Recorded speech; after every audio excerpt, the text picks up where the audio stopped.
오늘 우리에게 주신 하나님의 말씀 요한복음 20장 11절에서 18절까지입니다. 하나님의 말씀입니다.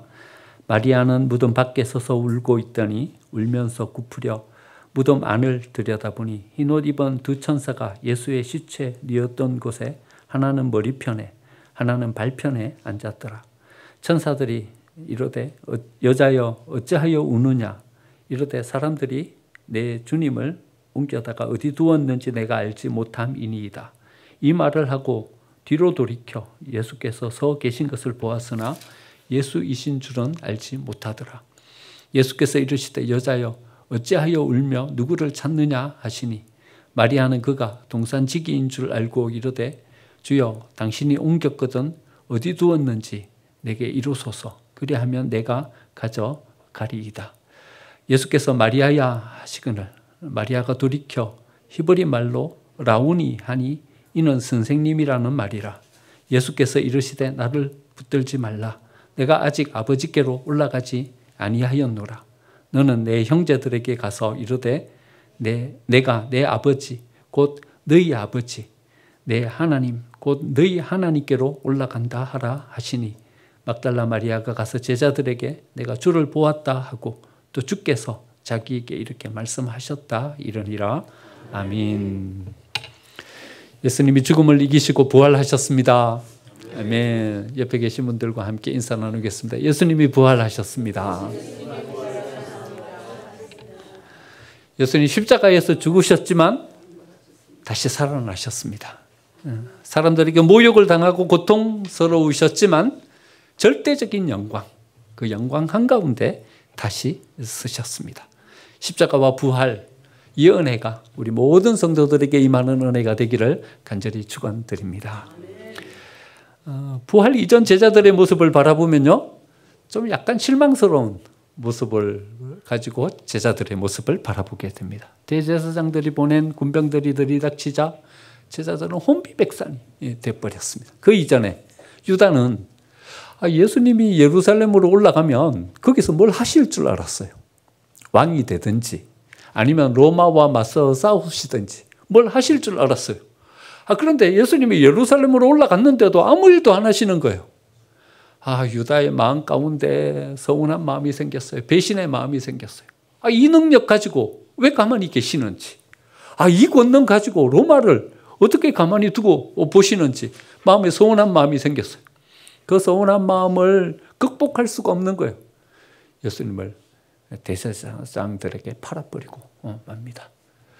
군병들이 겟세마네 동산으로 들이닥치자 제자들은 오합지졸이 돼버립니다. 어떤 제자는 알몸으로 도망가는 제자들가 있고 또 어떤 제자는 칼을 빼들고 나서서 군병들과 싸우겠다고 나서는 제자들이 있고 오합지졸이 돼버립니다. 나는 절대로 예수님을 떠나지 않겠습니다. 호언장담했던 베드로는 작은 요종 앞에서, 그러니까 작은 요종이면요 이제 12~13살밖에 되지 않는 그런 요종인 거예요. 그 집에서 가장 나이 어린, 그러니까 사람들을 발 씻어주는 그런 요종인 거예요. 그 요종 앞에서 나는 예수 같은 사람 모른다, 예수님을 모른다고 3번이나 부인하는 이런 모습으로 서게 되었던 거죠. 제자들의 모습은요, 질주하는 기관차이기보다는 힘없는 달구지처럼 터덜터덜 굴러가고 있었습니다. 모든 어려움을 밝힐 서치라이터 같은 불이기보다는 하늘하늘 곧 꺼져가는 호롱불 같은 그런 모습으로 세워진 모습을 우리는 거기서 보게 되는 것입니다. 여러분, 왜 이런 모습으로 제자들이 섰을까요? 제자들은 왜 예수님을 모른다고 부인하면서 섰을까요? 왜 오합지졸이 돼갖고 뿔뿔이 다 흩어져 버렸을까요? 결국 예수님이 십자가에 못 박혀 돌아가신 그 시간에는요, 요한밖에 그 십자가 곁을 지키는 사람이 없었습니다. 왜 제자들은 이런 모습을 가지고 섰을까요? 두려움이 그들 마음 가운데 찾아왔기 때문에 그렇습니다. 두려웠어요. 내가 예수님을 시인하면서 내가 예수님의 제자다라고 말하면 자기도 예수님처럼 그렇게 붙잡힐 줄 알았어요. 예수님이 십자가에 못 박히는 그 자리에 섰다가 잘못하면 자기도 십자가에 못 박히면서 죽임을 당할 것 같은 그런 두려움이 그들 마음 가운데 찾아왔던 거죠. 수요일 날 성경 익스프레스를 하는데요. 성경 익스프레스 준비하면서 일리아스에 나오는 고대 트로이 전쟁 이야기를 보게 됐습니다. 트로이 전쟁, 그리스와 트로이 간에 있었던 어떤 전쟁이죠. 그 전쟁에 3명의 장수가 등장합니다. 아킬레우스, 헥토르, 그리고 파리스. 이 3명의 장수가 등장하는데요. 파리스 때문에 전쟁이 벌어지게 되죠. 그리스와 트로이 간의 전쟁이 벌어지게 됩니다. 아킬레우스는요, 신적인 능력을 가지고 막강한 힘을 가지고 씁니다. 그러자 파리스는요, 자기 때문에 전쟁이 벌어졌는데도 불구하고 그 마음속에 찾아온 그 두려움을 극복하지 못하고 도망가 버려요. 전쟁에 아킬레우스와 같이 직면하지 못하고요, 도망가 버려요. 그런데 헥토르는요, 그래도 자기 동생이 도망가고 나니까 형이라도 써야죠. 헥토르는 파리스의 형이에요. 그래갖고 이 아킬레우스랑 같이 싸우려고 맞섭니다. 맞서서 가서 딱 보니까 아킬레우스가 얼마나 건장한지요. 뭐 얼마나 이 용맹스러운 모습으로 서는지 도저히 이길 수가 없는 것 같아요. 그래서 나가긴 나갔지만 그 두려움을 극복하지 못하고 도망치기 시작합니다. 도망치면서요, 뭐 그 성을 뺑뺑이 세 바퀴나 돌면서 헥토르는 도망치고 아킬레우스는 뒤쫓아가고 막 이렇게 3바퀴나 돕니다. 근데 헥토르가 가만히 생각하니까는요, 이건 자기 자존심이에요. 더 이상 도망칠 수가 없어요. 그래서 그 두려움을 극복하고서 아킬레우스랑 같이 맞붙습니다. 맞붙는데 뭐 우리가 예상하는 것처럼 이 싸움의 상대가 되지를 못합니다. 여기서 헥토르는 아킬레우스에게 죽임을 당하고 맙니다. 이게 일리아스에 나오는 트로이 전쟁 이야기이죠. 그런데요, 나중에 아리스토텔레스는요, 플라톤은 이 이야기를 들어서 설명을 하기를 진짜 용감한 사람은 아킬레우스가 아니다. 헥토르가 진짜 용감한 사람이다. 이래 말해요. 진짜 용기는 두려움을 모르는 게 아니다. 진짜 용기는 뭐가 용기냐? 그 두려움을 극복하고 이기고 그 자리에 다시 우뚝 자기 자신을 세우는 것, 이게 진짜 용기다. 이렇게 말하는 거죠. 여러분, 예수님은 십자가가 안 두려우셨을까요? 예수님도 십자가가 두려우셨어요. 여러분, 겟세마네 동산에서 기도하시던 예수님을 한번 생각해 보세요. 내일 이제 그 십자가를 져야 하는 겁니다. 세상 사람들 앞에 온갖 모욕과 수치를 당하는 그 자리에 자기 자신을 내놓아야 합니다. 그 자리가 너무나도 두려웠어요. 그 마음 가운데 두려움이 찾아오자 예수님은 하나님께 이래 기도합니다. 하나님, 이 잔을 그냥 지나가게 해주시면 안 되겠습니까? 예수님도 두려웠어요. 예수님도 두려웠어요. 그런데 예수님은 그 모든 두려움을 극복하고 다시 서시는 거죠. 십자가를 지면 그 십자가가 얼마나 고통스러운 것인지를 예수님 알고 계셨어요. 하지만 예수님은 이 두려움을 극복하고 그 십자가를 지시는 그 자리로 나아가십니다. 사람들 앞에 발갛게 벗겨진 모습으로서는 그 모습이 얼마나 수치스러운 모습일지 예수님은 다 아셨어요. 하지만 그 수치스러움을 극복하시고 예수님은 그 모든 것을 이기고 나아가십니다. 예수님은요, 아킬레우스처럼 두려움도 모르고 겁도 안 났기 때문에 십자가로 나아가시고 그 자리로 나아가신 것이 아니라 그 모든 아픔과 수치스러움, 그 고통이 어떤 고통인지 아셨지만 그 가운데 두려움이 찾아왔지만 그럼에도 불구하고 예수님은 그 모든 것들을 이기고 십자가를 지셨던 것이죠. 여러분, 예수님은 어떻게 이 두려움을 이겨내실 수 있었을까요? 예수님은 어떻게 이 수치스러움, 이 부끄러움을 극복하고 그 길로 담대하게 나아가실 수 있었을까요? 우리 여러 차례 한번 이 부분을 묵상해 봤습니다. 이미 과거에 이루어진 여러 가지 일들의 경험, 그 경험을 가지고 우리는 여기 서는 거예요. 그렇죠? 여기 여러분 예배에 왜 오셨습니까? 예배했더니 하나님께서 우리에게 은혜 주시는 거예요. 과거의 경험이 있는 거예요. 미래에 대한 소망, 그게 있는 거예요. 이 현재의 자리는요, 미래에 대한 어떤 소망을 가지는 자리인 거예요. 아, 내가 여기서 이런 마음을 가지고 이렇게 우리의 삶을 이렇게 정비하고 서면 나는 미래에 적어도 이 정도의 희망과 이 정도의 기대를 가지고 갈 수 있겠다. 아, 그것이 우리의 마음 가운데 이렇게 세워진 자리, 이게 지금 내가 현재에 세워진 자리인 거죠. 그러니까 현재 우리의 삶은요, 과거의 경험과 미래의 희망이 만나는 접점, 이게 바로 우리 현재 우리가 살아가는 우리의 삶인 거죠. 예수님이 어떻게 십자가의 그 자리를 향해서 담대하게 나아가실 수 있었냐 하면요, 이미 구약 성경에서 모든 말씀이 예수님 그 삶에 대한 것으로 이렇게 예언해 놓고 계신 거예요. 이스라엘 백성들이 출애굽했을 때 맨 마지막 재앙이 모든 장자가 죽는 재앙이었잖아요. 그때 유월절 어린 양, 그 어린 양을 잡아서 문설주에 바르면요, 그 어린 양의 피의 공로로 그 집안에 있는 모든 사람은 죽임을 당하지 않고 살아나는 거예요. 생명을 얻는 거예요. 여러분, 이게 누구를 상징하는 겁니까? 이제 곧 유월절 어린 양으로 십자가에 못 박힐 예수님을 상징하는 거예요. 그러니까요, 과거에 이미 자기 자신을 향하여서 그림자처럼 모든 것을 예언해 놓고 계시는 거예요. 그들이 드렸던 번제와 제사, 속죄제, 그게 뭘 상징하는 거예요? 사람들이 죄를 지으면요, 짐승을 가지고 와갖고 그 머리에 손을 얹고 안수하고서 그 짐승을 대신 하나님께 드리는 거예요. 그러면 우리의 죄가 사함을 받는 거예요. 대신 어떤 희생의 대가, 그것을 통해서 우리는 자유함을 얻는 거죠. 이게 누구를 상징하는 거예요? 예수님을 상징하는 거예요. 그러니까 과거에 구약 성경에서 예수님에 대한 모든 길을 이미 다 말씀해 주고 계시는 거예요.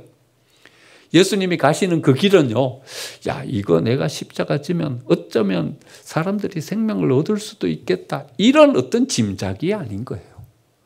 이미 말씀이 우리에게 약속해 주신 그 약속을 붙잡고 거기로 나아가시는 거죠. 예수님이 이 십자가의 희생을 통해서 인류가 구원된다는, 하나님이 그토록 바라시고 염원하시던 인류 구원이라는 이 거대한 사역이 완성된다는 그 약속을 확실하게 믿으셨기 때문에 십자가를 향해서 나아가실 수 있었던 거죠. 그러니까요, 우리의 두려움이라는 것은 우리 속에 찾아오는 이 겁이 나고 또 어떻게 나아가서 그 미래가 어떻게 될까에 대한 염려, 이 모든 것들을 극복할 수 있는 것은요, 하나님께서 우리에게 뭐라고 말씀해 주시는지 그 말씀을 붙잡고 쓸 때 이 두려움이 극복되는 줄 믿습니다.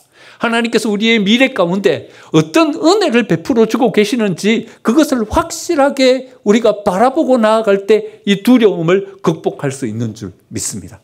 예수님은 십자가가 두렵지 않았기 때문에 십자가로 나아가신 것이 아니라 구약에서 그를 향하여서 말씀해 주고 계시는 그 말씀을 믿었기 때문에, 모든 사람들이 자기를 향해서 침뱉으며 욕하는 그 수치스러움이 그 마음 가운데 부담스럽지 않았기 때문에 그 길로 나아가신 것이 아니라 이것을 통해서 인류가 구원된다는 하나님의 약속을 믿었기 때문에 담대하게 그 길로 나아가실 수 있었던 거죠.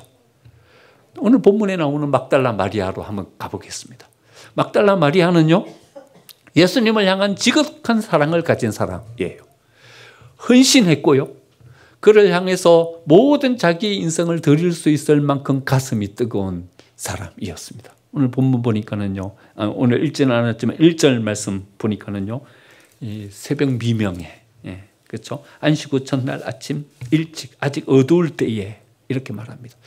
이스라엘 백성들은요, 시간을 언제를 첫 번째 시간이라고 생각하냐 하면요, 아침 6시가 1시예요. 그러니까 우리는요, 그때부터 이제 하루가 시작되잖아요. 이스라엘은 언제부터 하루가 시작되냐 하면요, 오전 6시부터 하루가 시작돼요. 제3시에 예수님이 십자가에 못 박혔다. 그러니까 9시에 십자가에 못 박히신 거예요. 그러니까 6시부터 시작해요. 그러니까 마리아는요, 밤새 잠을 못 잔 거예요.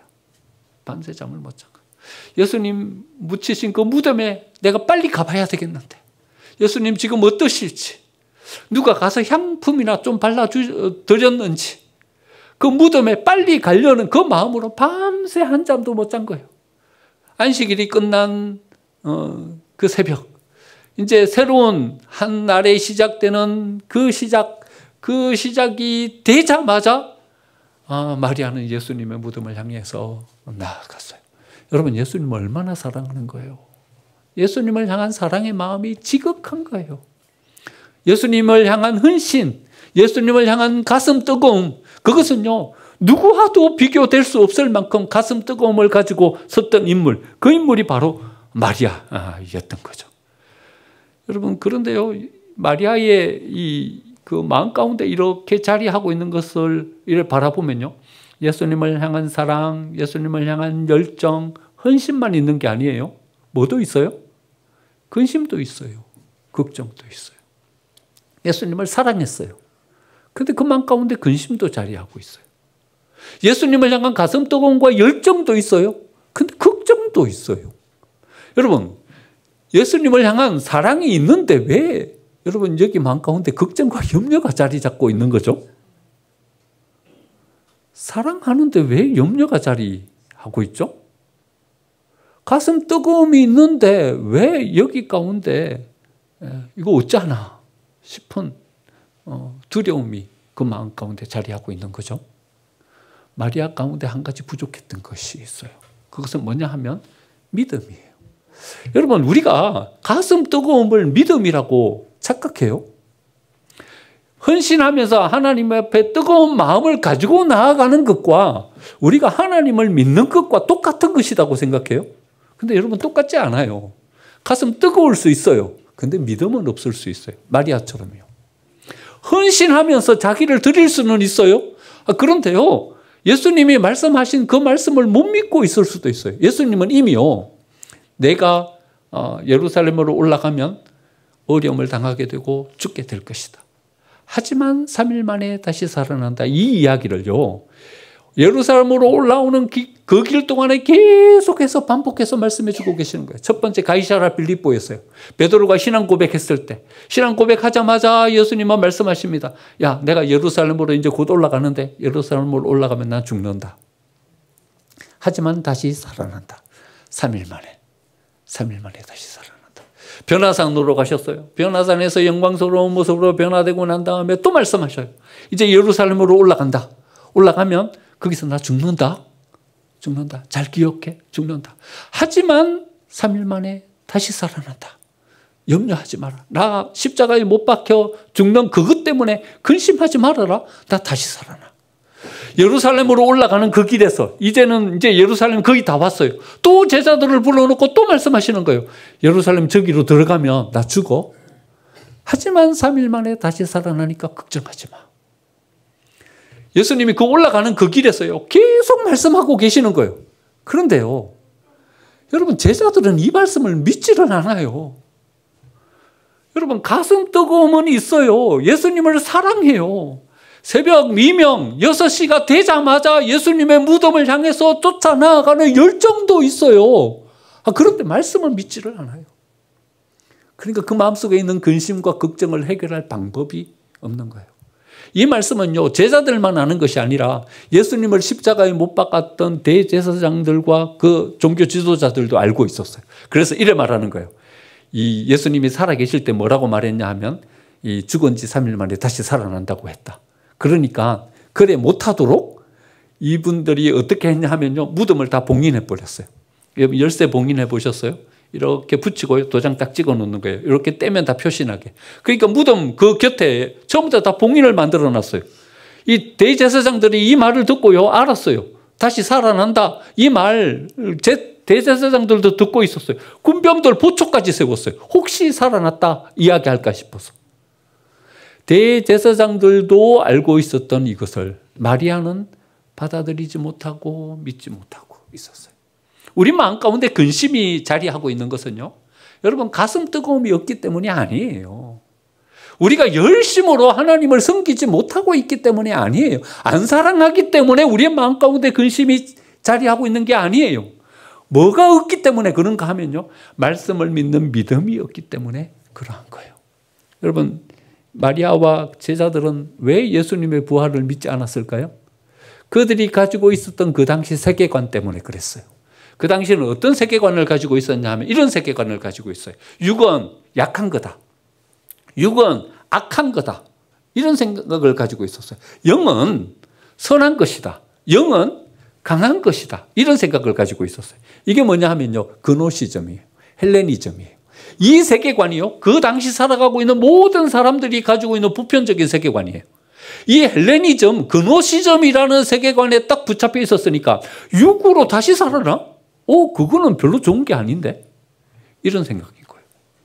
그러니까 마리아도 예수님의 제자들도 육으로 다시 살아나는 거, 이거는 거꾸로 되는 건데? 이런 생각을 가지고 있는 거예요. 그 당시 사람들이 가지고 있었던 세계관인 거예요. 여러분, 우리도 똑같아요. 우리는 어떤 세계관을 가지고 있어요? 과학 기술의 세계관을 가지고 있어요. 과학, 논리, 실험에 의해서 뭔가 결과가 딱 나오는 이 세계관을 가지고 있어요. 여러분, 예수님의 부활 믿어요? 진짜 믿으세요? 약간 믿는 것 같기도 하고 안 믿는 것 같기도 하고, 아니, 믿는다고 말은 해야 될 것 같은데 우리의 마음 가운데 진짜 죽은 사람이 다시 살아나는 부활, 이거 내가 진짜 믿고 있는가 의심스럽고. 왜 그래요? 여기에 못 믿는 마리아와 제자들처럼 말입니다. 우리는 어떤 생각, 어떤 세계관 속에 딱 사로잡혀 있냐 하면요, 과학, 기술, 이 세계관 속에 사로잡혀 있는 거예요. 우리 손에 주어진 도구가 없는데 일이 해결돼요? 믿음으로요? 이게 썩 우리의 마음 가운데 확 와닿지가 않아요. 어떤 실험에 의한 자연적인 어떤 결과가 우리에게 딱 주어지지 않았는데 이걸 믿음으로 받아들이라고요? 이게 우리에게는 낯설어요. 이게 잘 안 되는 거예요. 여러분, 그 제자들이 극복할 수 없었던 그노시즘이라는 이 세계관, 거기에 붙잡혀 있으니까 그들이 예수님을 다시 살아나는 부활의 주로 영접하고 받아들이지 못했던 것처럼, 어쩌면 우리가 가지고 있는 과학기술이라는 논리적인 어떤 결과, 그것만이 믿을 수 있다라고 생각하는 현대의 이 세계관이 예수님의 부활, 그것을 우리의 믿음으로 받아들이지 못하는 거죠. 열정은 있지만요, 가슴 뜨거움을 있고 하나님을 사랑하긴 하지만 이 믿음은 우리에게 없는 거죠. 여러분, 이 믿음을 가지기 위해서는 뭐가 우리에게 필요하냐 하면요, 내려놓음이 필요한 거예요. 우리에게 이미 가지고 있었던 이 세계관, 내가 가지고 있었던 경험, 내가 지금까지 살아간 삶의 방법, 그것을 내려놓는 내려놓음이 있어야 하는 거예요. 여러분, 이 내려놓음이라는 것은 쉽지 않은 이야기예요. 마리아도 사실은 예수님이 다시 살아난다, 이것을 듣고 알기는 알았을 거예요. 하지만 그 마음 가운데 온전한 믿음으로 이것을 받아들이기가 어려웠던 거죠. 마리아 스스로 이게 됐어요? 마리아 스스로 되지 않았어요. 마리아가 거기에서 무덤이 열려있고 천사가 거기에 앉아있고 예수님이 거기에 없는 것을 뻔히 보면서도, 아니, 반복해서 3번이나 계속 말씀해 주신 그 말씀을 다시 떠올리지를 못했어요. 그러니까 어려운 거예요, 이게요.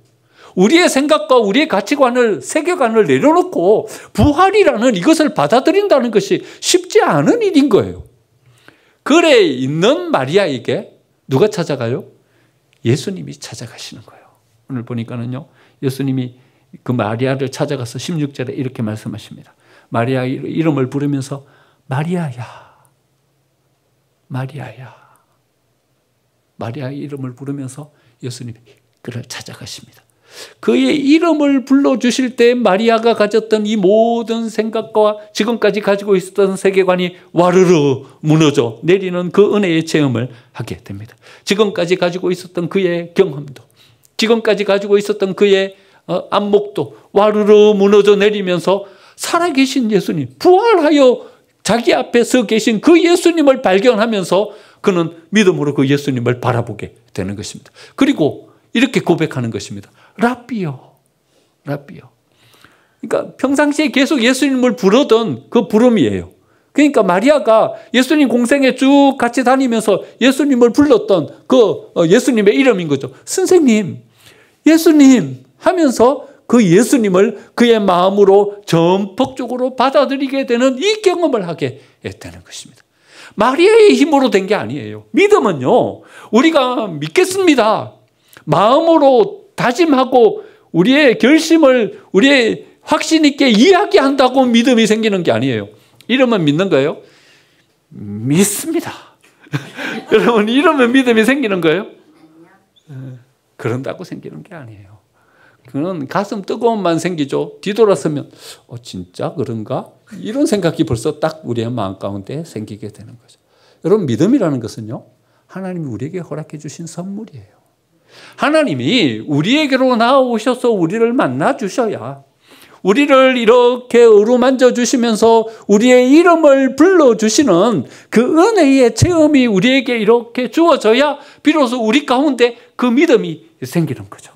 마리아를 찾아가셔서 마리아야 불러주시던 그 예수님의 부름이 우리에게도 주어져야 되는 거예요. 박집사야 불러주시는 그 부름이요. 정집사야 불러주시는 그 부름이요. 하무개야 우리를 향하여 나오셔서 우리의 이름을 불러주시는, 우리를 만나주시는 그 예수님의 우리를 찾아오시는 은혜가 우리에게 주어져야 비로소 우리는 그 믿음을 가지고 하나님 앞에 설 수 있게 되는 거죠. 그러면 우리는 이렇게 응답할 수 있는 거죠. 마리아가 랍비요 이렇게 대답하며 나아갔던 것처럼 우리도 하나님, 예수님 바로 당신이셨군요. 그렇게 성경에서 바라보고 읽었던, 우리가 지금까지 이렇게 희미하게 바라보고 있었던 그 하나님, 그분이 바로 당신이셨군요. 하나님 하면서 우리가 그 하나님을 향하여서 응답하며 나아갈 수 있는 이 만남, 이 접점이 있을 때 비로소 우리는 그 예수님을 우리의 구주로 영접하고 부활의 생명의 주로 영접하고 그 예수님을 받아들일 수 있게 되는 거죠. 이 예수님을 만나자 마리아는 밖으로 나갑니다. 여러분, 마리아는 지금 어디로 들어간 겁니까? 그 무덤 속으로 들어간 거예요. 여러분, 이 공간을 한번 잘 봐보세요. 무덤 속으로 들어갔어요. 마리아가요? 무덤 속으로 들어간 거예요. 거기는 어떤 곳이에요? 죽음이 있는 곳이에요. 거기는 어떤 곳이에요? 거기는 절망이에요. 희망을 가질 수가 없어요. 거기는 어떤 곳이에요? 캄캄한 곳이에요. 캄캄한 곳이에요. 근데 예수님은 그 마리아를 불러내시는 거죠. 마리아야, 나 거기 없다. 거기 없다. 절망, 캄캄한 무덤, 아무것도 할 수 없는 사망의 권세가 지배하는 그곳, 나 거기 없다. 마리아야, 거기서 나와라. 나와라. 예수님 마리아를 거기서 불러내고 계시는 거죠. 불러내시면서 이제는 캄캄한 절망 거기에 있지 말고 생명 여기로 나와라. 여기로 나와서 나를 만나고 내가 주는 생명과 내가 주는 은혜 가운데 서라. 그렇게 말씀해 주고 계시는 거죠. 이 부활의 의미는요, 예수님께서 나사로를 살리시는 그 장면을 보면 훨씬 더 명확하게 우리는 바라볼 수 있게 됩니다. 죽은 나사로의 무덤을 예수님 찾아가십니다. 빨리 가셔서 병을 고쳐주시면 됐을 텐데 기다리고 기다리시다가 이미 죽은 지 나흘이나 지난 그 나사로의 무덤을 찾아가십니다. 무덤이 저쪽에 있습니다. 저쪽에 있고요. 동굴처럼 이렇게 돼 있어요. 우리는 이렇게 이제 무덤에 분봉을 만드는데 그냥 땅 굴을 파가지고 시체를 안치하고 큰 돌을 갖다가 그 입구를 막아 놓는 거죠. 저쪽에 무덤이 있어요. 예수님이 여기서 계셔. 여기서. 그러면서 여러분 나사로에게 뭐라고 말씀하십니까? 나사로야, 일로 나와라 말씀하십니다. 여러분 이 공간의 이 전체적인 구도를 여러분 잘 보셔야 됩니다. 나사로는 어디 있어요? 무덤에 있어요. 무덤. 캄캄한 곳이요. 캄캄한. 요한복음 11장에 보면 이렇게 나와 있어요. 그가 그를 배로 뺑뺑 이렇게 감아놨다. 11장 이 42절에 보면 나사로야 나오라 부르시니 죽은 자가 수족을 배로 동인 채로 나오는데 그 얼굴은 수건에 쌓여 있더라. 그러니까요, 여러분 우리 그 장례 치를 때 가보면 알죠? 이렇게 꽁꽁 메어 놓는 거예요. 움직일 수 없는 거예요. 꽁꽁 붙잡혀 있는 거예요. 아무것도 할 수 없는 그런 존재. 앞도 이렇게 가로막혔어요. 그 무덤 그 속에 있는 존재는요 아무것도 할 수 없어요. 아무것도 할 수 없어요. 절망이에요. 절망. 생명이 없어요. 생명이 없어요. 거기서는요 어떤 희망도 어떤 가능성도 우리는 생각할 수 없는 장소예요. 예수님 여기서 계시는 거예요. 여기서 계시는 거예요. 나와라 말씀하시는 거예요. 여러분 이 절망의 자리는요 나사로뿐만 아니라 예수님뿐만 아니라 모든 사람들에게 한 번쯤은 찾아오는 자리입니다. 예수님도 이 자리에 계셨던 적이 있었죠. 여러분, 요셉도 이 자리에 섰던 적이 있어요. 여러분, 감옥에 갇혔잖아요. 지하 감옥에. 모세는 감옥에 갇히진 않았지만은요, 이것보다 더 큰 절망의 수렁에 빠진 적이 있어요. 40년 양치기로 지내는 거예요. 왕자였어요. 모든 권력과 권세, 그것을 자기 손에 붙잡을 수 있는 기회를 가지고 있었던, 근데 왕위 경쟁에서 밀려난 거예요. 쫓겨나가지고 저 시골 양치기로 전락했던 적이 있었어요. 다윗은요, 허벌판 아무도 없는 유다 광야, 거기 가운데 홀로 서 있는 그런 경험을 한 적이 있었던 거예요. 여러분, 이 무덤의 자리라는 경험은요, 누구에게나 찾아오는 거예요. 다니엘에게도요, 에스더에게도요, 느헤미야에게도, 바울에게도요, 베드로에게도요. 여러분, 아무에게도 이 자리가 없었던, 가장 밝은 빛난 삶만 살아갔던 사람은 아무도 없습니다. 누구나 이 자리에 세워지는 경험을 할 때가 있는 것입니다. 절망적인 상황, 희망을 도무지 찾을 수 없는 상황, 여기서 내가 뭘 할 수 있을까? 낭만 가운데서는 이런 경험을 우리는 거기서 하게 되는 것입니다. 하지만 예수님은요, 하나님은 거기에다가 우리를 그냥 버려두고 계시지 않으십니다. 여러분, 요셉을 지하 감옥에 계속 가둬두고 계셨습니까? 아니요. 13년 시간이 지나자 하나님은 요셉을 다시 가장 높은 자리에 세워주시는 이 은혜의 역사를 허락해 주십니다. 모세를 양치기로 그냥 방치해 놓고 계십니까? 하나님 그를 다시 찾아가셔서 그를 다시 불러 세우시잖아요. 다윗을 그 모든 것에서 해방시켜 주시고 이스라엘의 가장 영광스러운 왕으로 세움받을 수 있게 해주시잖아요. 하나님은 우리를 그 무덤 그 한가운데 그냥 버려두시는 분이 아니십니다, 여러분. 거기서 우리를 다시 이끌어 내시는 분이십니다. 나사로야, 거기서 나와라 말씀하십니다. 마리아에게 말씀하십니다. 마리아야, 거기 나 없다. 나는 부활하여 여 밖에 있다. 거기서 나와라 말씀하시는 것입니다. 우리를 다시 불러내어주시는 이 은혜가 우리에게 주어져야 하는 것입니다. 여러분이 서 있는 자리는 어디입니까? 여러분, 혹시 이 무덤 그 한가운데로 들어가 계시지는 않으십니까? 마리아처럼 예수님을 찾고 있지만 여러분, 무덤 그 한가운데서 예수님을 찾고 계시진 않으십니까? 나사로처럼 꽁꽁 묶여서 아무것도 할 수 없는 그런 무능력한 존재로 그 무덤 한가운데 갇혀 계시진 않으십니까? 하나님은 우리를 거기서 불러내시는 줄 믿습니다. 거기서는 아무런 소망이 없다. 거기서 나와라 우리에게 말씀해 주십니다. 이 은혜의 부름을 듣고 무덤 밖을 향해서 담대함으로 나아가는 우리의 삶이 되어야 하는 것입니다. 마리아는 예수님을 만나고 그 마음 가운데 기쁨과 소망을 다시 회복하게 됩니다. 제자들에게로 쫓아가서 내가 예수님을 봤다 이야기를 전하면서 씁니다. 여러분, 이 이야기가 어느 이야기랑 비슷합니까? 사마리아 수가성에서 예수님을 만났던 그 여인과 비슷하지 않습니까? 그 여인이 예수님을 만나고 난 다음에요, 얼마나 그 마음 가운데 기쁨과 소망이 솟아났는지, 지금까지 자기의 모든 삶을 옥죄고 있었던, 붙잡고 있었던 모든 사슬에서 풀림을 얻게 됩니다. 그리고는 물 깃는 양동이를 거기 버려둔 채로 마을로 뛰어들어가면서 내가 메시아를 만났다, 그 마음 가운데 허락해 주신 하나님의 그 기쁨과 은혜를 주체할 수가 없어서 그 사람들 가운데 섰던 수가성의 여인을 우리는 기억합니다. 이 은혜가 우리에게로 임해야 주어져야 합니다. 여러분, 이 은혜가 우리에게 주어지지 않고 우리는 뭘 할 수가 없습니다. 그 무덤 속에서 뭘 하시겠다고요? 배로 꽁꽁 묶인 채로 뭘 하시겠다고요? 앞이 가로막혀 있는데 보이는 게 아무것도 없는데 거기서 뭘 하시겠다고요? 여러분, 거기서 우리가 할 수 있는 것은 아무것도 없습니다. 거기서 나와야 합니다. 예수님이 우리에게 허락해 주시는 부활의 그 권능으로 그 안에서 나올 때 비로소 우리는 하나님의 사람으로 서게 되는 줄 믿습니다.